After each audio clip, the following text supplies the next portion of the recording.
Dans le domaine de l'eau et de l'assainissement, la valeur du patrimoine, elle est considérable. On n'évalue jamais ce que représenterait en milliards d'euros le fait de devoir recréer totalement un réseau tel qu'il est sur l'agglomération toulousaine. C'est qu'à un moment donné, il y a un choix à faire, et le choix, il est forcément politique, c'est-à-dire au sens noble du terme, celui d'intérêt général. On peut réunir tous les experts que l'on veut, il y a un choix qui est à faire à un moment donné. L'argument financier en est un, mais ce n'est pas le seul.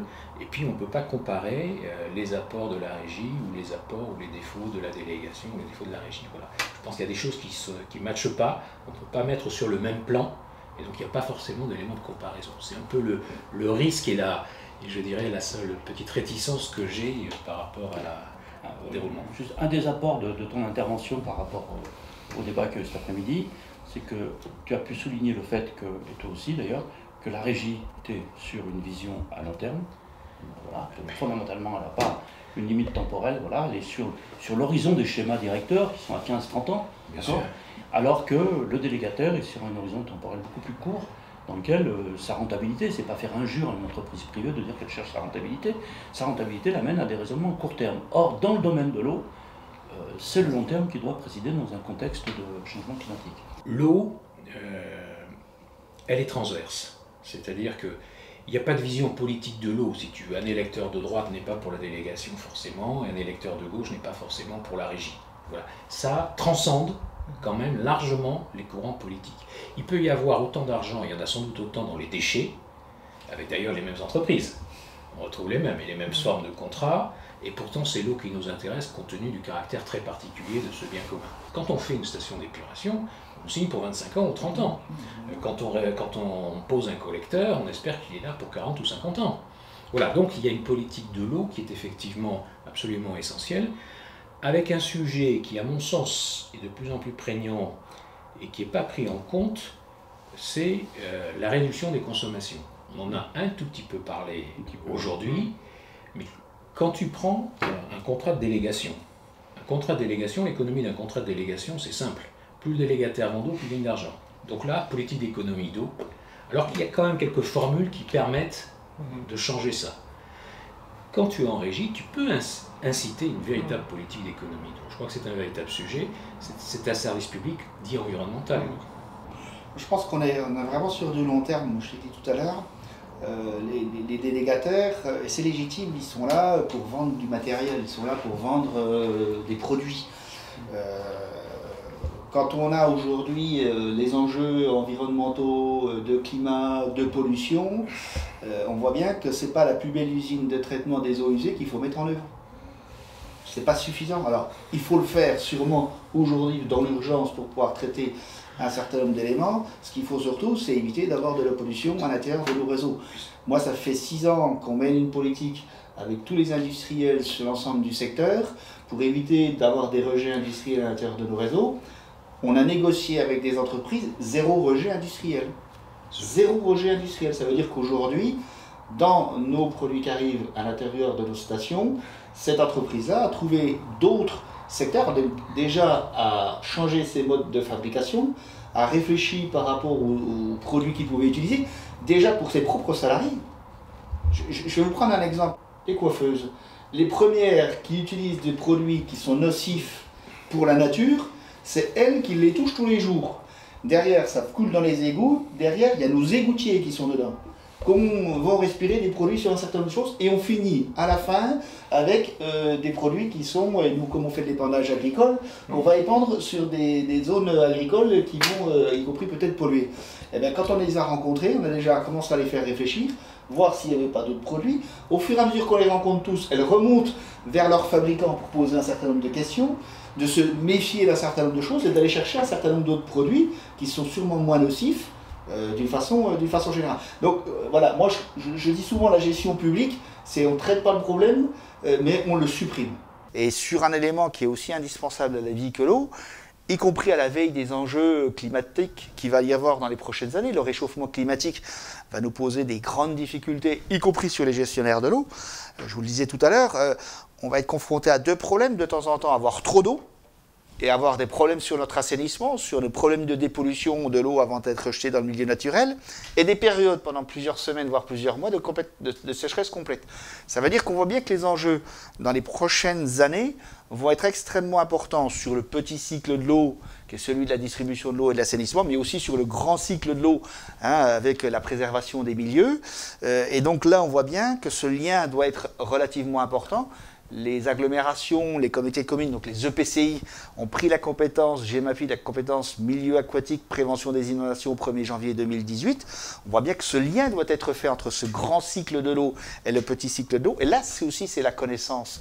C'est le fait de savoir ce qu'il se passe sur nos territoires qui doit être en lien. Et là, on voit bien que d'être sachant, donc savoir ses propres ingénieurs qui réfléchissent, ses propres bureaux d'études que nous, on nous mandate sur un certain nombre de choses, est un élément déterminant. Et c'est-à-dire qu'on répond aux vrais besoins, y compris aux enjeux qu'il va y avoir climatiques dans les prochaines années. Quand c'est M. Peugeot qui fait un investissement pour créer une nouvelle voiture, il lui faut dessiner sa voiture, il faut faire des tests, il faut après construire les usines qui vont produire, former les gens, faire les dépenses marketing. Et quand il arrive sur le marché, tous les jours, il y a 7, 8, 9 ou 10 voitures en concurrence sur le segment. Dans le domaine de l'eau, tu as une concurrence pour le contrat. Tous les 12 ans. Tous les 10, 20, c'était 30 ans, jusqu'à il n'y a pas longtemps. On avait même des contrats à 99 ans. Je crois qu'on a trouvé un cas de contrat qui n'avait pas de terme. Voilà. Mais le pire pour moi, c'est pas ça. C'est qu'ils veulent avoir une rentabilité de capitaux investis qui est censée rémunérer un risque, alors qu'ils ne prennent pas le risque d'investissement. C'est-à-dire que les installations, elles sont là. Les usines dont je te parle, elles sont là. Le fonds de commerce, il est là, et il est captif, géographiquement, et pendant une certaine durée. Comment peut-on justifier à ce moment-là de vouloir donner à un actionnaire la même rentabilité que M. Peugeot? C'est pas possible. Il n'y a pas le risque à la hauteur, effectivement, des investissements qui sont réalisés par les délégataires. Je crois qu'il faut arrêter de dire, certes, il y a des compétences chez les délégataires, mais il peut y en avoir dans les régies, vous l'avez largement démontré, et les retours en régie n'ont absolument pas généré de catastrophe, bien au contraire de ce côté-là, puisqu'on a un meilleur entretien, à mon sens, des réseaux et des installations, voilà, une meilleure maîtrise des investissements, voire une augmentation d'ailleurs des investissements, ceci fait travailler aussi les entreprises, parce que les régies investissent, mais font travailler qui? Le génie civil, les entreprises, pourquoi pas OTV, pourquoi pas Daigrement ou Stéréo, qui sont les filiales des grands groupes. Donc, mais c'est la maîtrise globale et l'architecture globale qui, pour moi, doit être publique. Je suis choqué quand même par ce système de délégation, pour cette raison-là aussi, parce que le risque, il n'y en a pas autant qu'on veut le faire croire. Lorsqu'on traite, on lance un appel d'offres, on a des contrats, seuls quelques élus ont accès, négocient, ont accès à l'information, et au final, la commission va donner un avis sur un avis. C'est-à-dire, elle ne va même pas donner un avis sur des éléments objectifs de négociation. Voilà, on ne sait pas ce qui va être donné en retour. Voilà, après, on aura le prix de l'eau qui permettra peut-être de comparer, mais on a bien vu que le prix de l'eau n'est pas forcément le seul et unique critère. Ce que je trouve scandaleux dans la question de l'eau, surtout qu'il s'agit d'un monopole qui est attribué à une boîte privée, avec, voilà, pour un certain nombre d'années, c'est que le citoyen est mis à distance. Et dans la situation particulière de Toulouse aujourd'hui, si je peux me permettre, je trouve assez ahurissant qu'on puisse prendre cette décision à la veille d'une élection municipale. Je ne comprends pas. Ça commence en 2020, si j'ai bien compris. L'élection municipale a lieu en 2020. Et on bloque tout jusqu'en 2032. Mais il y a une autre élection en 2026. Et en 2032, on leur dira, mais c'est comme ça, il faut attendre l'année suivante. Non, c'est pas possible. Donc, la question qui se trouve posée, c'est vraiment la question démocratique. Sur la question de l'eau. L'eau est devenue une ressource fondamentale, stratégique, essentielle, qui nécessite une prise en main collective par la population, et ça se justifie de, comment dire, y compris organiser un vote, c'est interpeller la population pour qu'elle s'occupe de quelque chose dont elle ne s'occupe pas. Or aujourd'hui, c'est un peu l'ambiance générale du type de démocratie dans lequel on est, c'est je te donne une délégation de service pour 5-6 ans, enfin je donne une délégation politique pour 5-6 ans, fais ce que tu veux, dans 5-6 ans tu reviens. Pas la démocratie, ça c'est la monarchie publicitaire. Donc je pense qu'il y a un vrai problème concernant l'eau, où on ne consulte plus les populations.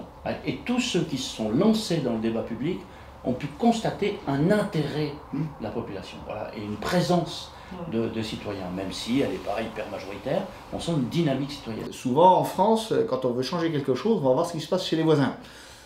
C'est très rare qu'on sache ce qui se passe en Allemagne. Alors moi je prends souvent l'exemple de la Suisse, parce que c'est près de Besançon. Les Suisses, ils ont tout en gestion publique et ils l'ont même mis dans la Constitution. C'est-à-dire qu'ils ont considéré que l'eau est un élément tellement indispensable à la vie que ça devait être constitutionnalisé sur le fait que ça ne pouvait pas être confié au privé. Les Suisses, c'est quand même des gens qui savent souvent compter, c'est le moins qu'on puisse dire, et donc s'ils ont pris cette décision, c'est qu'ils assurent l'avenir environnemental, mais ils assurent aussi l'avenir économique, parce que, je dirais, la population ne serait pas prête à payer n'importe quel prix, parce que c'est de la gestion publique. Donc voilà, c'est pour rassurer ces élus-là en leur disant, n'hésitez pas, allez-y, il n'y a pas de souci par rapport à ces éléments-là. Il y a différentes possibilités de pouvoir y aller, il y a différentes possibilités de graduation, on peut encore passer un certain nombre de marchés. On continue à travailler avec les entreprises privées, parce qu'on va pas tout faire. Demain, moi, il y a quelques mois, j'ai rénové une station, on a lancé un appel d'offres, c'est des entreprises qui sont souvent sous-traitantes de ces grands groupes, qui ont remporté les marchés, sauf que c'est nous qui avons décidé de quelle usine nous voulions, avec quel fonctionnement nous voulions, et nous leur avons confié pendant 1 ou 2 ans la gestion de cette réalisation. Et donc on voit bien que ce n'est pas non plus une opposition complète par rapport aux entreprises privées. Ce que je souhaite, moi, c'est que ce soit les élus qui décident. Et on voit bien qu'aujourd'hui, il n'y a pas de problème de compétence. C'est-à-dire que demain, les élus, quand ils reprendront, vont reprendre les agents qui gèrent aujourd'hui le service. Donc il n'y a pas de souci à avoir. Le 1er janvier 2020, si la métropole de Toulouse décide de revenir en gestion publique, l'eau va continuer à couler. Dans la culture, en tout cas parmi nos anciens, avant l'accès à l'eau, notamment lorsque je pense, je sais pas, dans les Pyrénées-Orientales ou autres, où coule le filet d'eau, ou même en Corrèze, où se trouve la nappe phréatique, ça faisait partie des enjeux. Donc ça, c'est quelque chose qui était... On s'est distancié par rapport à ça en tant que citoyen urbain par rapport à ces questions-là. Il n'y a pas très longtemps, j'étais à Aix-en-Provence. C'est assez extraordinaire de voir comment la ville est encore organisée autour de l'eau. Beaucoup de fontaines, beaucoup de fraîcheur qui est amenée par ça.